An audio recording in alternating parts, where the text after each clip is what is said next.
Hello YouTube. On first looks this might be a bad camera angle, but fear not, there's actually a purpose to it. Look at the guy in the jigsaw coming up behind us. See him there in the mirror? Cool bike. So earlier on today I was with a friend, and we did his first lesson on his new bike, and I just want to share what we went through with him. So I'll probably do a bit before this which explains where all the stuff is on the bike, but what I advised him to do first was find the bike point of the clutch and just get used to it. So both feet on the ground, this is your clutch, this is your front brake. Don't really worry about too much throttle or anything else. Pull your clutch and kick down to first gear. So what I advise him to do, my 2 feet are down at the side of me, just gently let the clutch out. I'm not even giving it any gas, but I'm covering the front brake, and just feel the bike point of the clutch. And you don't even need any gas at all. I'll actually move this bike without giving it any gas. I'll get it going just to prove that. You just have to be very precise with the clutch. Still haven't given it any gas. There we go. Even a 250 can get going. It's got enough torque at 1100 RPM to get moving. So what I advised him to do with his 2 feet was to just give it a little gas, let the clutch out so the bike bites, and as it starts to move forward, pull in the clutch, just roll it, rock it back on your feet.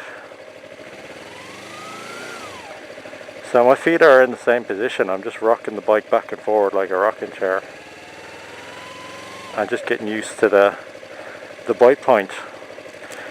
And then I told him the most important thing is, whatever happens, if you just pull both these handles in, you will stop. Any problem you encounter can be solved just by pulling both these 2 levers. You think the bike's going to stall? Pull both levers. Think it's going to fall? Pull both levers. So, where do we go from there? Let me go around this roundabout and get some free space in front of me.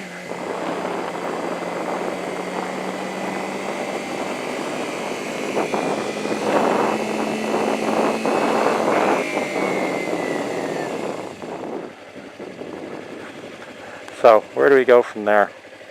So next thing was to get moving. And I told him, okay, just try to get the bike moving in first gear. So this is what he did. He just bit of gas, let the clutch out, and his feet were walking along beside the bike now. So I'm taking steps along the bike, and then eventually, about 4 miles an hour, you can just pick your feet up. Now, going in a straight line, if you look miles down the road, it's very easy to go in a straight line. If you're looking at your front wheel, and I'm not doing this on purpose, it's actually harder to steer. You actually end up having to make much more adjustments. I'm doing this subconsciously. So we stopped the bike in first gear. So I asked him to do this a few times, and he did an excellent job. And then we asked him to turn around. Your first time turning around a bike might be not as good as this, but you know, it's alright. Even if you have to, you know, go forward a little bit and stop and go back and go forward a little bit, it's all fine. It's your first time on a bike. So next thing was I asked him to do was to just try, go forward, get into second gear and stop the bike, and not worry about anything else at all. So he started again. He was very slow picking his feet up, but he picked them up. A little bit of gas, which I think surprised him how much power a restricted bike has. Off the gas, pull in the clutch, kick up the second, out in the clutch, and then you can give it a bit of gas once you're out on the clutch. And then I tell them, don't even worry about downshifting, just bring the bike to a stop. Pull the clutch, pull the brake. And we were good to go. And I kept telling him he had a little trouble finding neutral. It's a bit easier on the Kawasaki's because of the neutral finder. If you kick down, if you're at a standstill on a Kawasaki and you kick down, you'll always get first. If you try go into second, you kick up too much, you won't actually be able to get in second. I'm kicking this like a mofo. I don't know if you're going to see that, but it's not going in second, it's in neutral.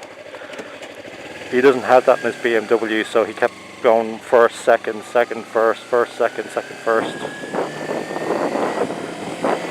I'll go around a bit again. Next thing, and this is kind of where we left our starter lesson, hold the bike on the rear brake. So I need to find a hill to show you guys this, so let's go find a hill.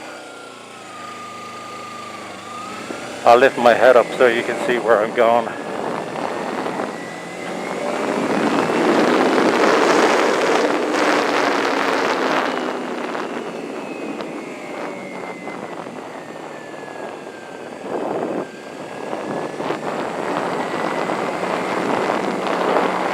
This road's downhill actually, so I'll stop here. I'll put it in neutral just to see. And if I let go of the brakes, yeah, see the bike's rolling forward. I'll pull the brake, let it go, and the bike wants to move forward. So, hold it on the rear brake. My right foot is pushing right down. My left foot is on the ground. It's actually in some very loose gravel. It's probably not the best place to have it. So I'm gonna get myself some good footing and let that go. Oop. So we're in good shape now. As you see, my fuel light's starting to think about coming on. So in this position, let's assuming you stopped at some lights. When you start to let the clutch out, your brake's actually holding you in place. So if I was going uphill, I could start to give it more gas, and if I let go of the brakes now, the bike will be held on the clutch. Very similar to how a handbrake works in a car. So the clutch and the engine want to push the bike forward. Gravity wants the bike to go backwards down a hill, but your brake is stopping that, and as you start to feel the power go in, that you're metering precisely through the clutch, you can then lift off the back brake.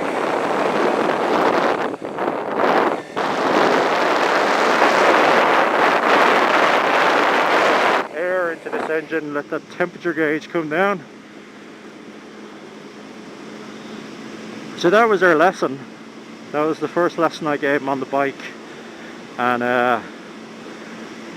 to be honest, it only took about 20-25 minutes, and I told him, take a break, let it all settle in, because you need to learn all these things, remember all these things, and it's nice safe speeds. And of course he had his gear, he had his jacket and his helmet, and